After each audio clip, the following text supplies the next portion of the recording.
Hiya folks, welcome back to the channel, and just coming back from a bit of a trip away in the Volvo XC60. Thought I'd share with you a little bit of info on it. Oil level still looking spot on right down the middle as well, which is nice.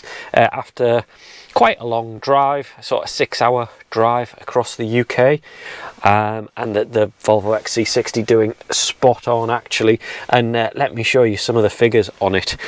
So I'll show you how well it did on fuel and things like that.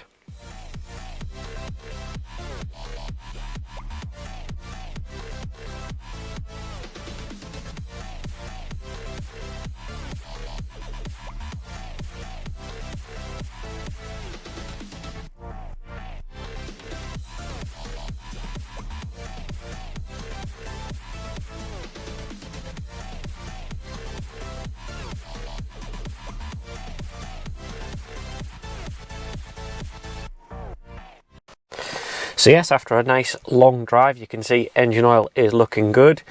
We're on 410 miles to an empty tank, which is just over half a tank as well, which I'm really quite happy with. And that's the miles to the gallon I'm getting, 46.5, which I am really happy with. I mean, driving from the northeast of England all the way down to the Kent coast on the south of England on half a tank of fuel in my XC60. I mean, it's not the lightest car on the planet, and it did a great little job, to be honest. Very comfortable as always, and was quite happy. Unfortunately, we got stuck for quite a while at the Dartford crossing, so we were sat in the car not moving at all, which wasn't great fun. But again, I find the car really comfortable. My wife, not so much. I'm not sure what it is, but she doesn't find the seats very comfortable in the XC60. Now, I've got to admit, I disagree. I think this is one of the most comfortable cars. Obviously, going back quite a while to the Chrysler Grand Voyager that I used to own, that used to be like sitting in two armchairs. I think this is on par. I find it a really comfortable driving position. I mean, the automatic gearbox does make a huge difference for driving as well. I do like just being able to not worry about gears, especially when it comes to traffic. That does make a huge difference. And yeah, it's done a great little bit of work over the past week or so. So very happy with that. We still do have the odd little problem with the XC60. I mean, it is actually due an MOT, so it's going to be going in for MOT. I'll post about that later on. What problems have we got? Let me just shut the engine down and take the weird square key with me. But if we go to the back, because we still have the same weird problem with the boot, because so far I've not had it on diagnostics. I don't have the proper Volvo Vida diagnostics, so unfortunately opening and closing using the electronic hydraulic assist isn't really doing the job. But I am actually thinking of getting Volvo the software and the cable setup to plug in, because when it comes to servicing later on, I am going to do it myself this time. If you remember, at the end of last year, pretty much after I bought the car, I took it to Volvo to get them to service it officially, check it out, make sure there's nothing to worry about, and they gave it a clean bill of health, which was really good news. Don't forget, there's other videos, I'll link them down the bottom there. So I was pleased with that, but I'm not going to be paying dealership prices for a service that I can do myself. I do think I need the Volvo software to be able to talk to the car, especially if it comes to brakes, because it does have electronic handbrake and it does just look a lot simpler doing that. So might look into that. Let me know what you think in the comments down the bottom. If you've got the Volvo software, you've used it, or you've got any comments on it, to be honest.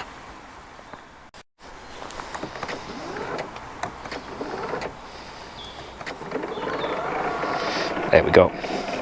Third or fourth time lucky. And what about everything else then? Well, Volvo 480, if you remember the last couple of updates, have been on the rear brakes. You can see I've got them covered over because I'm trying to keep the calipers and everything nice and shiny, because under there we have our new calipers, our new everything basically. It's easy just to say that. Need to get the crash bar on.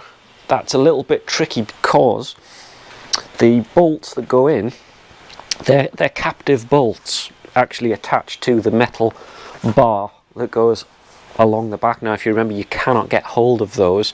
Mine's in reasonable condition, to be honest, so I'm lucky in that respect, but I had to cut or damage most of those bolts that went in there, so I think I'm gonna have to think of another way of attaching it. I'm thinking along the lines of cutting the old bolts off as flush as I can and welding on some new bolts so that they're kind of captive again, because you put a nut on the inside here so that the bolts fit through like so, and then you put a nut on that side. I can't think of an easier way of doing it. I think that might be the way forward on that one.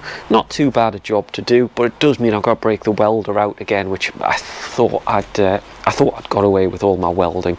I thought I'd finally not have to do that again, but never mind. So that's on that. Now as well, I did the window motor, didn't I? Let me just get the key. Now whether it's still leaking or not through the driver's side, I'm not sure. I still think the problem exists down here. I think the problem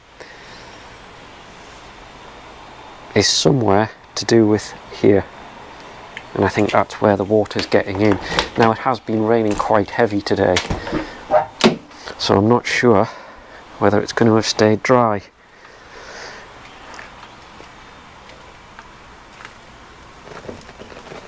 Well, actually, I'm not seeing any rain, and there's no puddle down the bottom like we had before. So maybe that has had a bit of success actually, just by putting the window motor in properly, getting it all fastened in and sorted out. That might have at least done a bit of good anyway. And what else needs doing? Well, going to the front, down in this side, you can just make it out at the back there in the arch. You can see one of the belts, and then at the back there, the toothed belt is the timing belt, and that is something that I really want to get done. I do think it's something that I should be doing before this is getting started up again, and making sure that it is running okay, because the last thing I want is, after all of this work, a tooth jumping on the timing belt, or any other timing related problem. It's not the end of the world on these cars. They are interference engines, but there are reports of quite a few people where it's happened too, and you can tend to repair them yourself. I'd rather not if I didn't have to, because way back the engine was running really nicely, and I was very happy that it started and ran. So if I can avoid having to do that, that would make things so much easier. But let's get the timing belt done, which will give a bit of peace of mind on that as well. Another thing that I've not considered for a while is the electrics and the lighting. The pop-ups and the lights, apart from the majority of bulbs are all gone, but the electrical wiring was all working fine. But that's going to need one heck of an overhaul, I think, because it's sat for so long. A good bit of testing and checking on all the lights and electrics are going to be needed. We're also going to need a new windscreen as well. You can see the windscreen has cracked, unfortunately. Now, how easy that's going to be to replace, I think I'm going to have to call in one of the windscreen repair companies and take a hit on that. It's not something I'm going to tackle myself, needs a professional, and it's also whether you can get hold of them that easily as well. I've seen varied reports in the UK whether it's easy or not to obtain.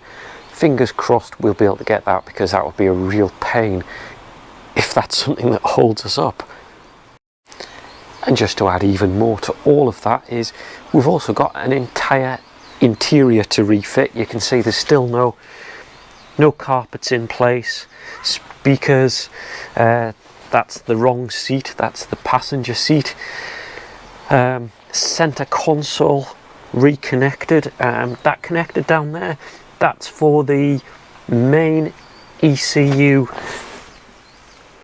Yeah, because we've got the main ECU for the injectors, fuel pump, things like that down there, and on the far side you can't see it because it's covered by the other seats. Down that side is the electrical control center. That tends to have the relays and switches for central locking, the windows, indicators, all that kind of stuff. That sits down that side, so we'll have to get those back in again. Of course, took those out when I was doing all the welding, because that's the last thing you want, those connected up whilst you're welding.